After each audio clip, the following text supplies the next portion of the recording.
All right. Hello, everyone. Got a lot of people here today. All right. So, welcome. So I see a few familiar faces.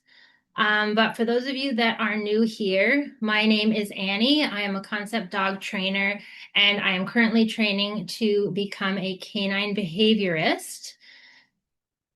So if you're not familiar with concept dog training, it's all about understanding how and why dogs' brains work. So this way we can better understand them and change their behavior. Still got more people joining. And we do this by teaching our dogs concepts or skills that they need through training games. So I'm just going to share my screen. All right.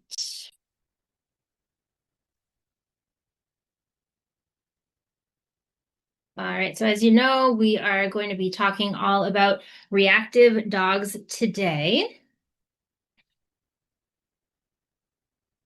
Got a lot of people still joining. I'm just letting them in. Okay. So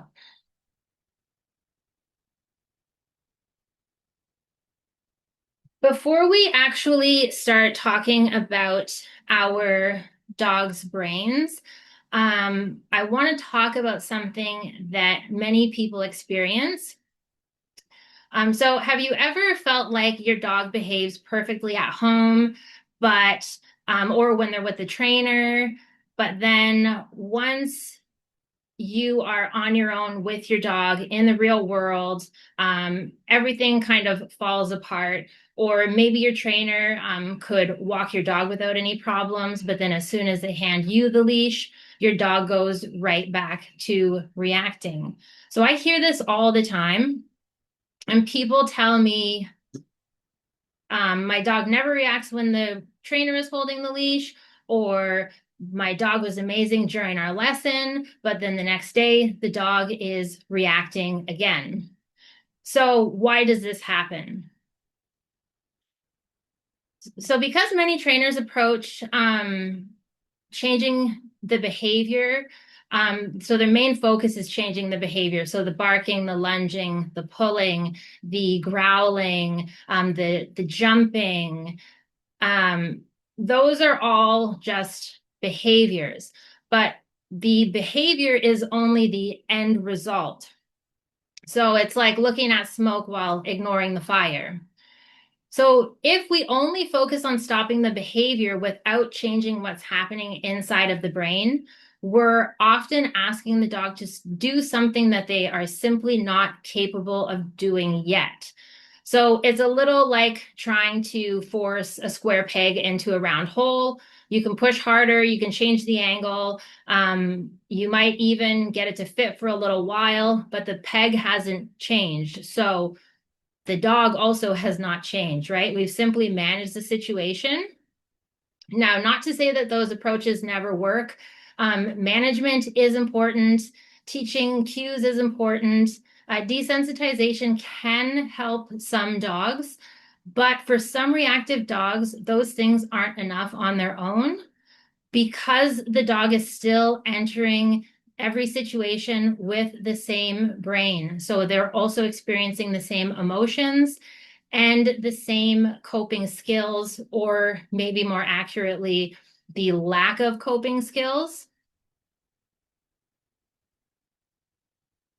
All right. So every time another dog appears, the brain follows the same pathway. So it's the same emotion, the same behavior over and over and over again. That's why today I don't want to focus on the behaviors that you can see. I want to focus on what is actually creating the behavior in the first place. So, because when we change what's happening underneath, behavior often starts changing naturally.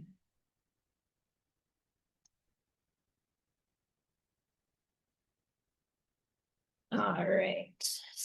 So next we're going to go inside of our dog's brains. So what is actually happening when another dog suddenly appears? Because once you understand this, everything else we're going to talk about today starts to make a lot more sense. So when something happens in your dog's environment, so another dog appears, bike rides past, a person comes around the corner, loud noise happens. Your dog's brain has to process that information incredibly quickly.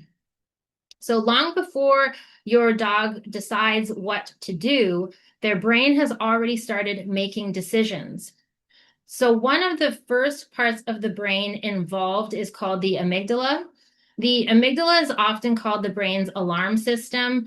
So its job is to constantly ask one question. So it's, am I safe or could this be dangerous? It doesn't stop to think things through.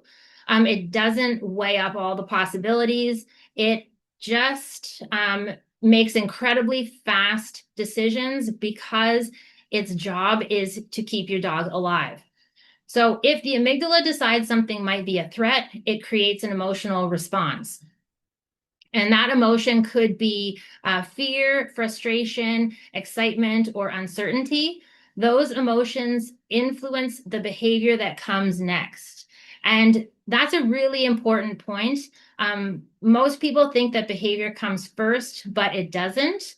Emotion comes first, behavior comes second. So, behavior is simply your dog's way of expressing how they feel in that moment. So that's why I always tell my clients that reactive behavior isn't the problem, it's information. So if it's your dog's way of saying, I don't know how to cope with what's happening right now.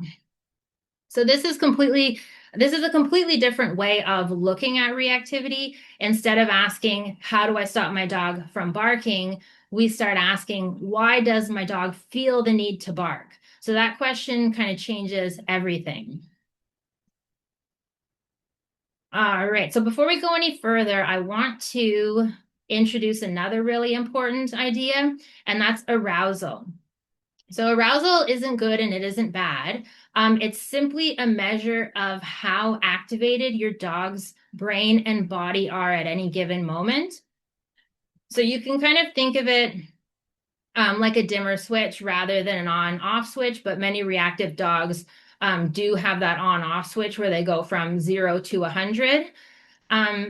So sometimes that dimmer switch is turned right down. So your dog is relaxed, they're calm, they're thinking clearly, they're able to make good decisions. And as that dimmer switch starts turning up, your dog's brain and body become more activated. So their heart rate increases, their breathing changes, their muscles start to prepare for action, and their attention narrows. So they're becoming ready to respond to whatever is happening around them. Now, here's something that's really important. Many people assume that only fear increases arousal, but that's not true. Excitement and frustration and anxiety can increase arousal. Even anticipation can increase arousal. So think about a dog who absolutely loves going for a walk.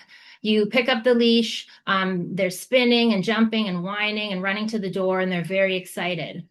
But they are also highly aroused.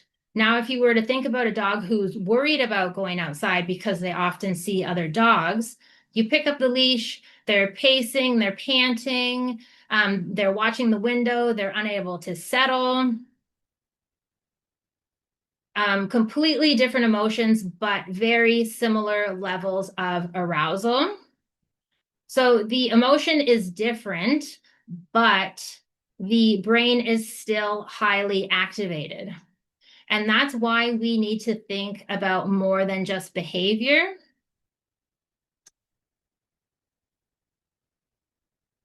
All right. So there's one more piece of the puzzle that helps explain why reactive dogs struggle, and that is the nervous system.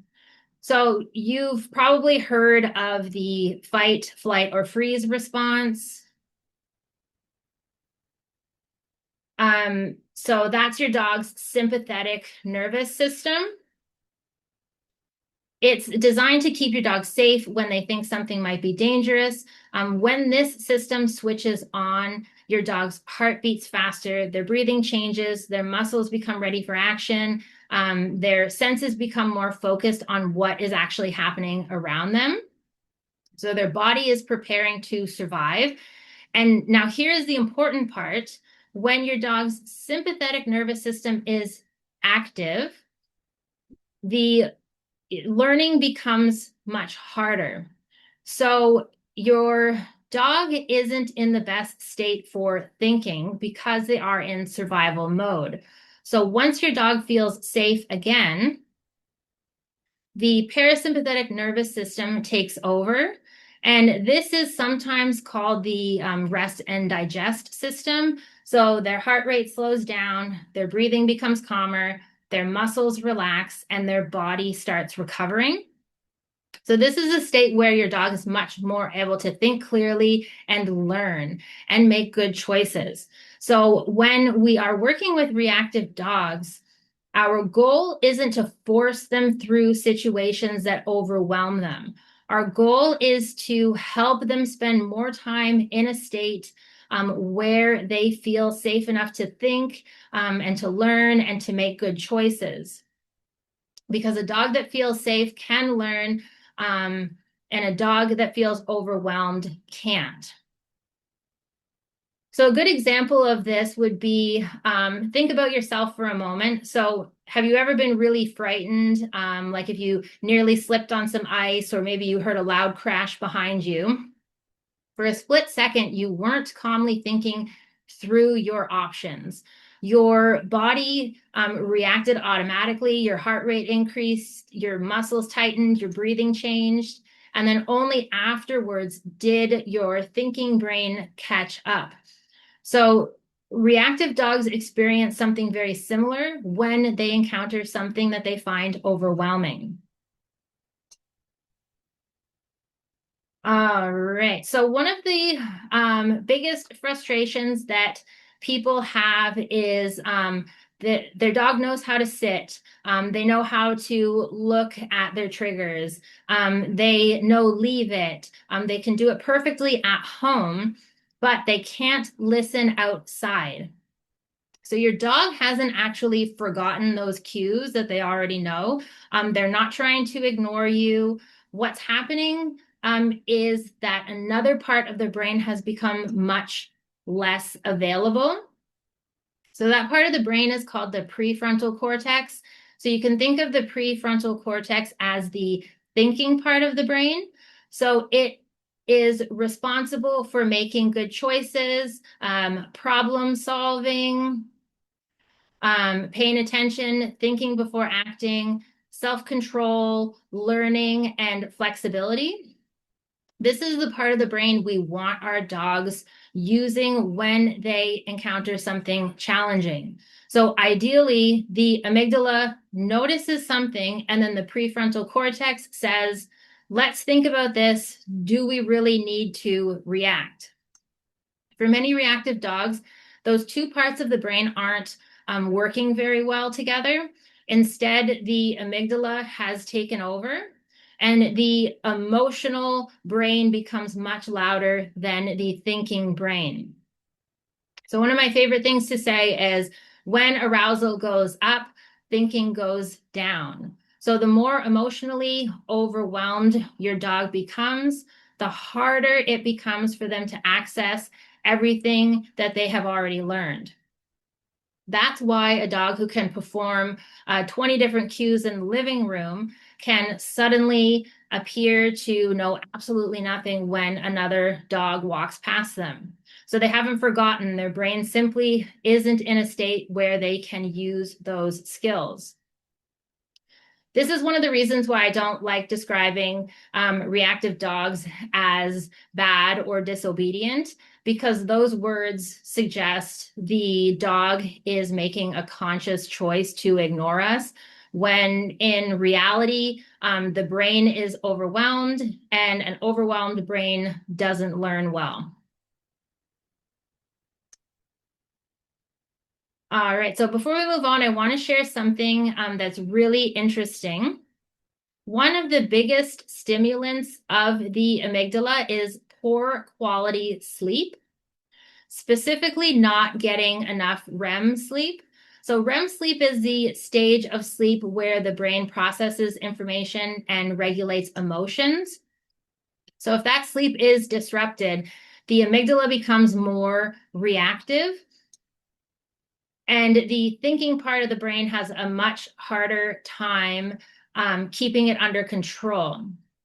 So this is one of the reasons why I always ask my clients about their dog's sleep.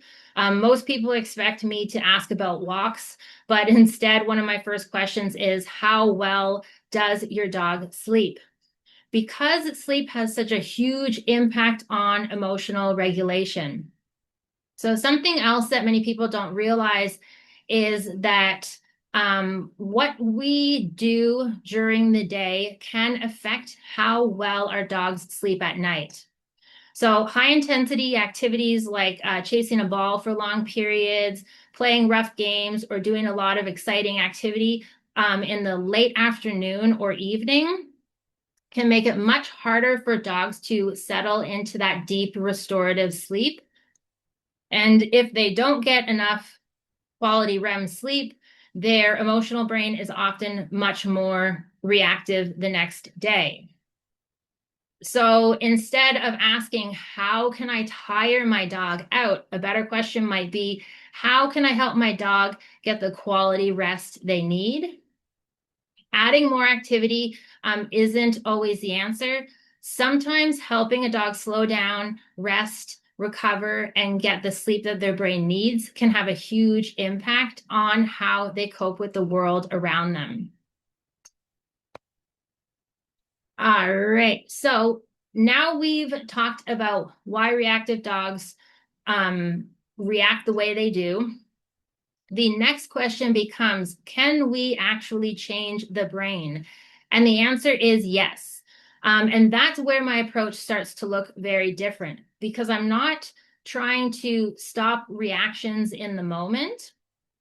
I'm trying to build a brain that's better able to cope before those situations happen. And the way we do that is by teaching the brain new ways of thinking. So not just new behaviors, we're teaching new patterns and new skills. And that's what I'm going to talk about next. So when people first see the way I train, sometimes they think that looks really simple. And they're right. The exercises themselves are simple, but what's happening inside the brain is incredibly powerful. So remember we talked about the amygdala and the prefrontal cortex. So for many reactive dogs, the emotional part of the brain has become very strong, and the thinking part of the brain has become much quieter. So our goal isn't to just stop a behavior. Our goal is to strengthen the thinking part of the brain.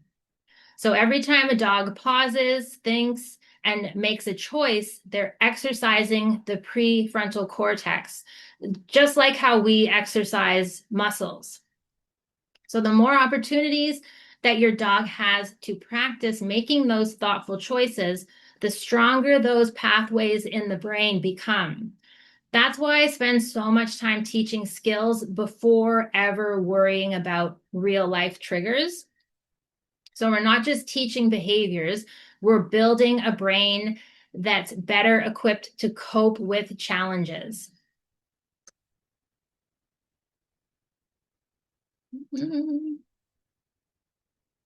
All right. So one of my favorite skills to teach is disengagement. Disengagement simply means that your dog learns they don't have to stay locked onto something in the environment. So they can notice something, they can think about it, and then choose to move their attention somewhere else. Now, that might not sound very exciting, but for a reactive dog, it's a huge skill, because think about what happens during a reaction. Your dog sees another dog, their attention locks on, their body becomes tense, their emotions build, and their thinking starts disappearing. So the longer they stay focused on that trigger, the harder it becomes to make a different choice. Instead, we want to teach the brain something completely different. So we want them to be thinking, I noticed it, I am safe, I can let it go. That's disengagement. All right, so I'm just going to show you a simple training game to start to teach your own dog disengagement. Just give me 1 second.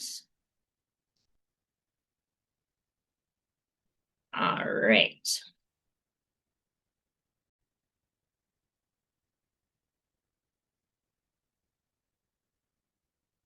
All right, so we're going to use mouse game to start to teach Brio some disengagement.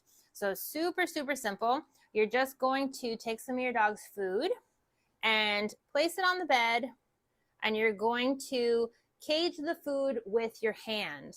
And now you want to wait for your dog to disengage from the food. You can see Brio is very focused on the food. She did just disengage from it. But what you're waiting for is that, for them to look at you. And then you're going to give them a piece of food.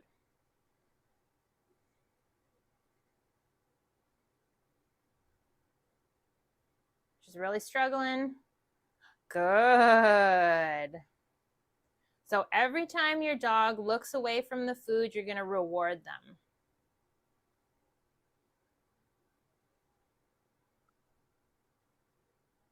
Good. Very good. And you can make it even more difficult. You could take your hand away and see if they can disengage from the food.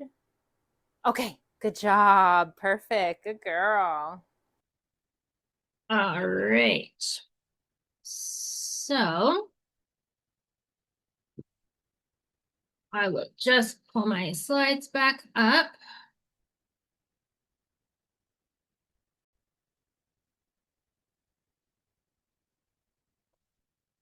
Okay, so when you start training your dog, you don't want to start training them around their triggers. This is one of the biggest differences in my approach to training. So people always ask me, should I start practicing these games when another dog walks by? And the answer is always no. So that's the last place that you want to start. So for years, dog training has focused on working around triggers.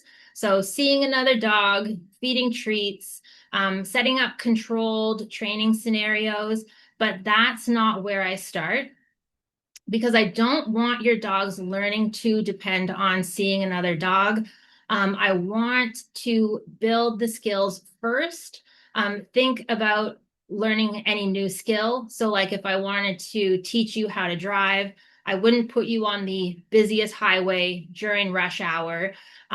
We'd start somewhere quiet where you could think, where you could make mistakes, where you could succeed. And dogs are exactly the same.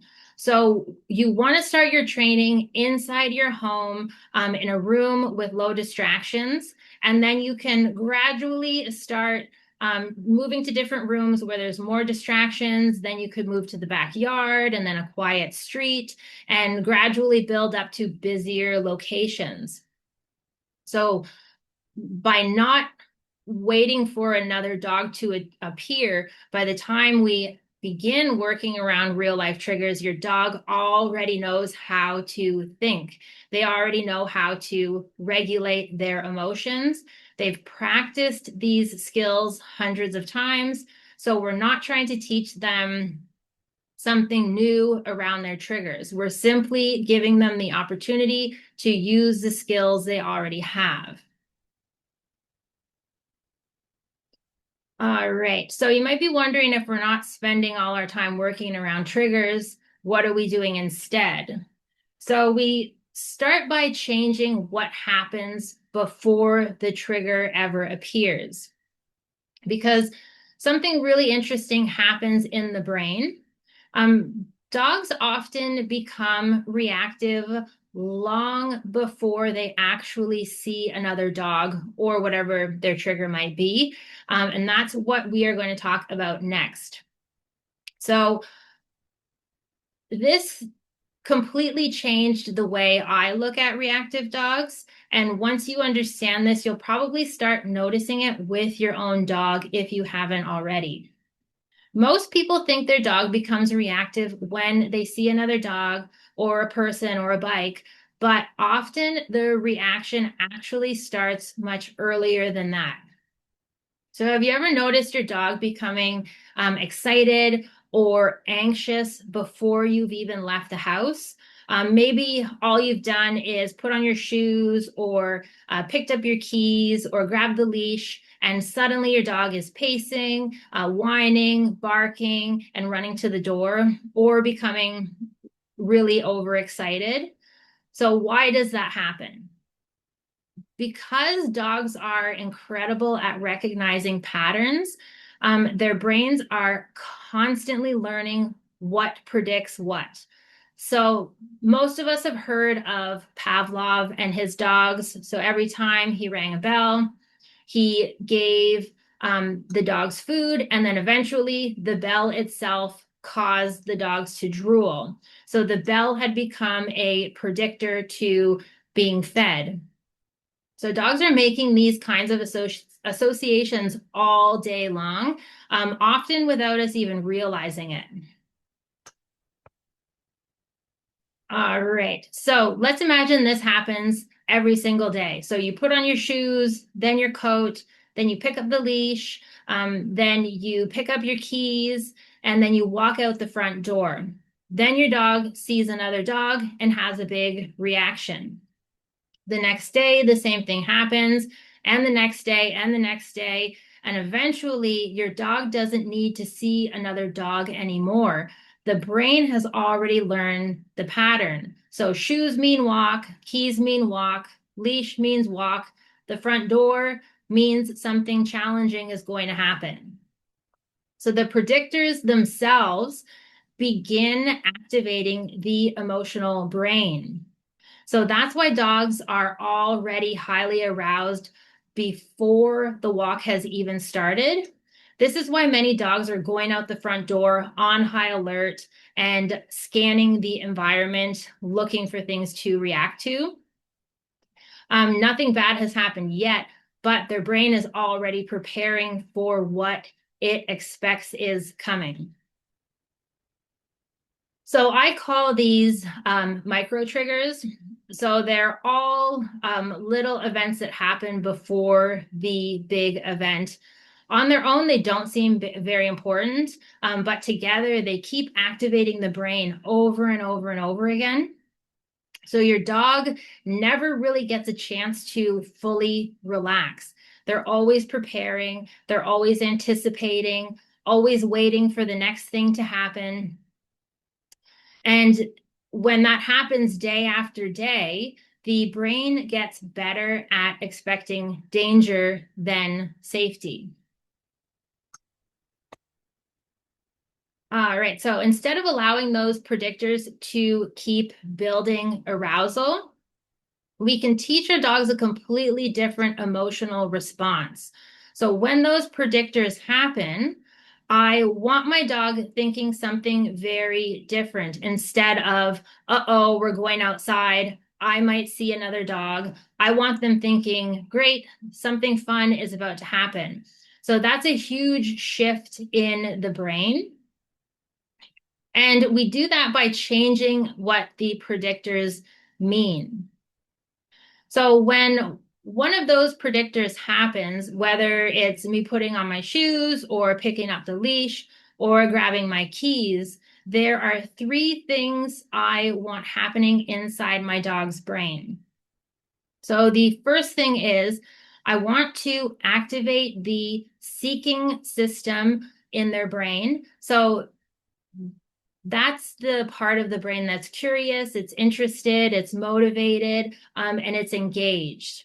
And one easy way to do that is simple, just go find. So, like if you chucked a piece of food and they had to go sniff around looking for it. So they're using their nose, they're searching. So instead of standing there anticipating something scary happening, they're focusing on actually finding the piece of food and using the thinking part of their brain. So second, I want to bring my dog's brain into the present moment. Reactive dogs spend a lot of time anticipating, waiting, and preparing. So training games can bring them back into what is happening right now.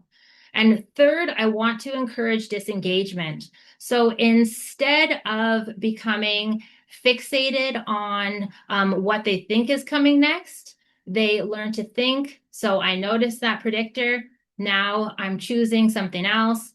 Again, we're strengthening that part of the thinking brain. So this is also why we don't practice these training games when we're outside. So if I'm teaching my dog what putting on shoes means, I'm going to practice putting on my shoes, playing a training game, taking my shoes off, putting them back on, playing a training game. And maybe we don't even actually go for a walk immediately after that because I'm trying to change what those predictors mean. So instead of predicting stress, they start predicting opportunities to think, to play, to succeed, to feel good. And that's exactly what you'll see in our next training game. So I'm actually going to play two games for you. Let me just share the screen. All right. All right, so we're going to play Find It with Brio. This game is used to engage the disengaged part of your dog's brain. So we can use this for predictors of our walks. So things like putting on your shoes or picking up your keys or even picking up your dog's leash. We want our dogs to disengage from the predictor so they are not thinking about what event is going to come next. So this is going to really help to reduce that reaction in the amygdala.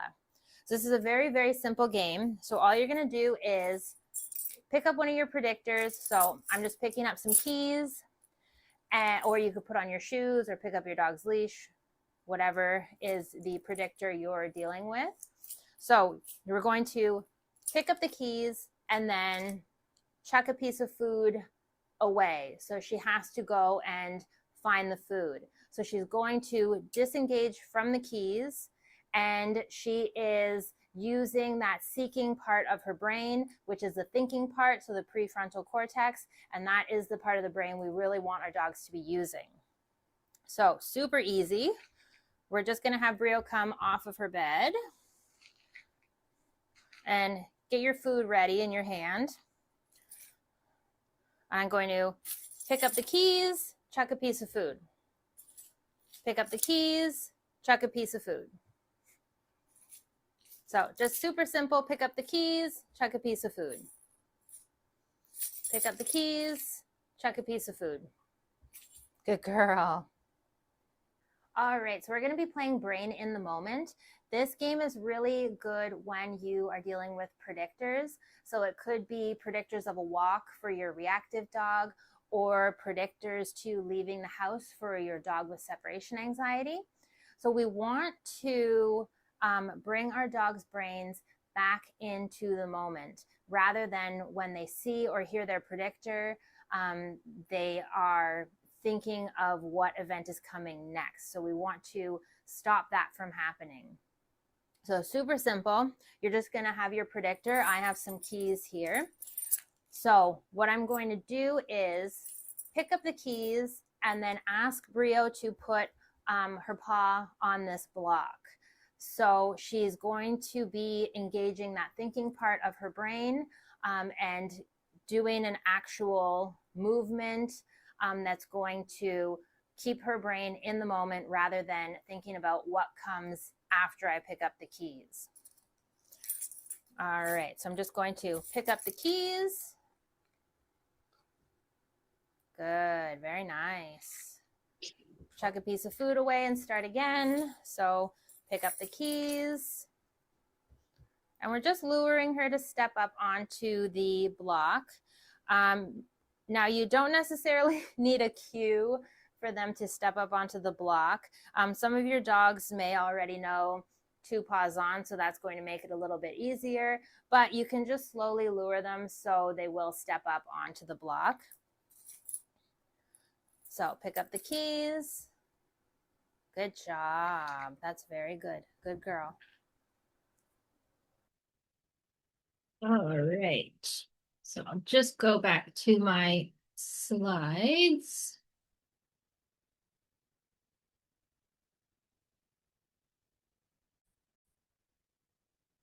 Okay. So now I want to talk about something that I believe is one of the greatest gifts that we can give to our dogs, and that's control. So when people hear the word control, they often think it means controlling the dog, but that's not what I mean at all. I'm talking about giving the dog a sense of control, because when animals feel like they have some control over their lives, their brains change. So their emotional responses change and their confidence begins to grow. Reactive dogs often feel like life is just happening to them. They don't get to choose when another dog appears, or when a bicycle rides past, or when something suddenly comes around the corner. Things just keep happening. And eventually, many dogs begin to feel helpless. So our job is to change that. We want to teach our dogs that even if they can't control everything that is happening around them, they can control how they respond. And when they make good choices, good things happen, and that changes everything. All right, so I'm going to play another training game for you, just to give you an example of how to teach your dog control.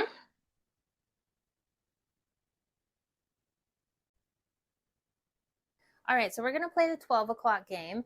This game is going to be good for teaching your dog that they have control. So they are going to play this game and start to realize that they are controlling the game. Now, it's very, very easy. You just need some of your dog's food. And what you're going to do is drop a piece of food on your right, drop a piece of food in front of you. Well, that was supposed to be in front of me, but start again. Drop a piece of food on your right, and then in front of you, on your right. And then you're going to see, see Brio came back to the front, so she gets rewarded. So we'll do left, right, and she came in front. So she's coming back into that 12 o'clock position. So we're kind of using our dog's predictors in a good way. So Brio's quickly understanding that when I drop a piece of food to my right, if she comes back in front of me, she gets rewarded. Drop a piece of food to my left, to my right, and she came in front of me again. All right. So with that game, Brio's getting a sense of control when she is returning to that 12 o'clock position, because I'm not actually asking her to do that. She is choosing to do that, and she is getting rewarded for it. So she is making a choice, and that way she is controlling the game. All right. So remember when we talked about the prefrontal cortex, so the thinking part of the brain?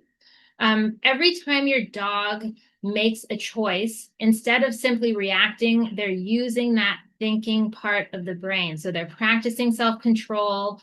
They're learning they have options. Instead of life happening to them, they're becoming active participants. So that builds confidence, it builds resilience, and it creates something really important, which is optimism. All right. So is your dog an optimist or a pessimist? This is one of my favorite questions to ask. So if your dog generally expects good things to happen, they are an optimist. But if they are usually expecting bad things to happen, they're a pessimist. And reactive dogs often become pessimists. So their brain starts predicting problems. So maybe there's another dog around the corner. Maybe something scary is going to happen. I'd better be ready. So when the brain spends enough time expecting negative experiences, it gets really good at finding them. But the wonderful thing about the brain is we can change it.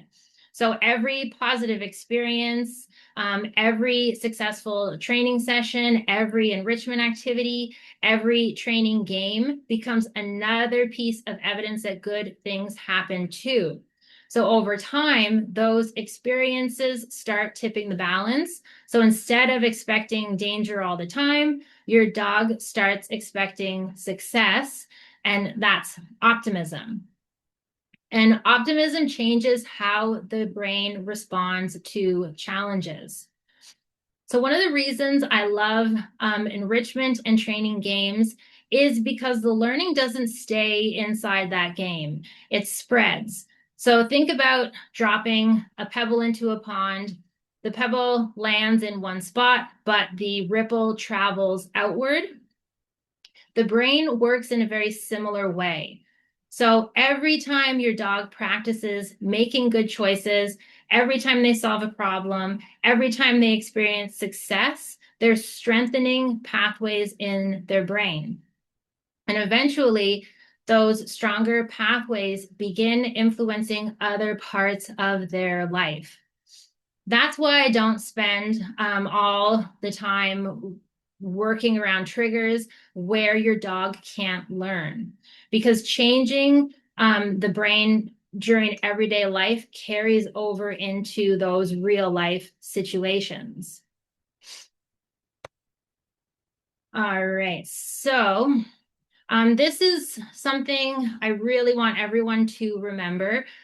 People often think all the learning happens around triggers. And as I've said, I see that very differently. I like to think of it this way. So about 90% of the skills we're building happen away from triggers. So we're building these skills during everyday life, during enrichment, during calm activities, during our training games, and by gradually changing the environment to make those games a little more challenging. So you might start in your living room, then another room, then the backyard, then the front yard, then a quiet park. Each new environment adds a little more challenge. So your dog is still practicing the same skills. They're just learning to use those skills in different places. And that's where a huge amount of the learning happens. And then the other 10% happens around real life triggers.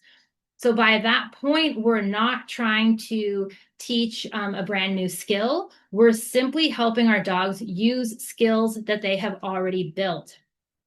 And I think that's a much easier expectation for our dogs.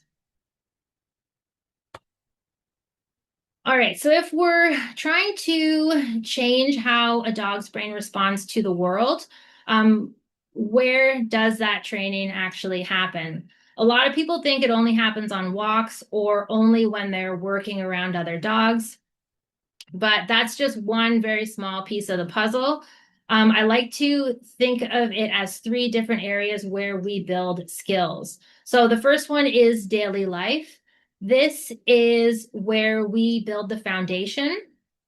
So before we ever worry about challenging environments or real life situations, we spend time building those skills our dogs are going to need. We focus on things like optimism, disengagement, focus, calmness, and emotional regulation in a place where our dogs can actually learn.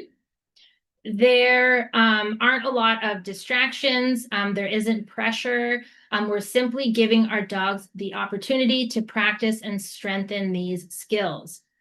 The second area is the environment. So once those skills start to develop at home, we gradually take them into different places with mild distractions, not straight into the hardest situation, but places where your dog can still think and be successful while learning that those same skills work outside the house too. And finally, we have context. So this is where those skills begin to transfer into those real life situations. So whether that's seeing another dog, walking through a busy area, or facing whatever challenges your dog's experiencing, the goal isn't for your dog to only succeed in one room of the house. The goal is for those skills to become part of who they are so they can use them wherever life takes them. Because lasting behavior change doesn't come from practicing it all in one place. It comes from consistently building these skills across all three areas. All right, so this really brings us to the heart of my approach. So when most people think about reactivity, the goal is to often stop the barking, stop the lunging, or get the dog to just listen better. And while those things are understandable goals, they're really focused on the behavior that we can see.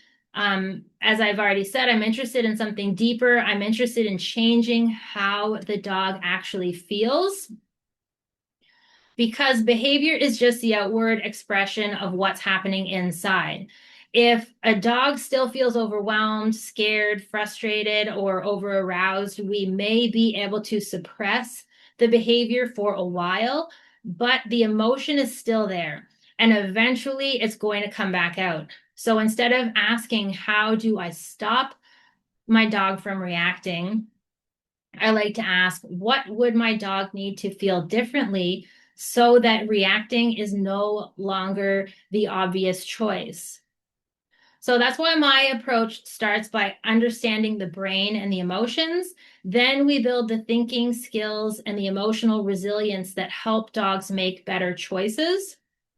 So we create positive expectations instead of anticipating stress. And over time, as your dog starts feeling safer, calmer, more confident, the behavior begins to change naturally. So that's the difference. We're not trying to control behavior. We're changing the emotion underneath it. And when the emotion changes, the behavior changes too, and it's much more likely to stay changed. Right. So, if you've enjoyed today's webinar and you'd like some help with your own dog, I'd love to chat with you. I offer free behavior and training consultations over Zoom. It's about an hour, and we'll talk about your dog, what's been happening, what you're struggling with, and what you would like your life with your dog to look like. Um, I'll explain how I see the situation, why I think your dog is behaving the way they are, and what I'd recommend moving forward. There's no obligation to work with me if you book a consultation. It's simply a chance for us to meet and see if we're a good fit. So if you would like to book a consultation, you can go to my website, healingdogs.ca. And as a thank you for joining me today, I'd love to give you a free little gift for you and your reactive dogs. So I've put together 3 training game videos that you can start using with your own dog. They focus on building the kind of skills we've talked about today: So not just managing behavior, but helping your dog to learn to think, to stay engaged, and make better choices. And you can get those 3 videos at reactive.healingdogs.ca.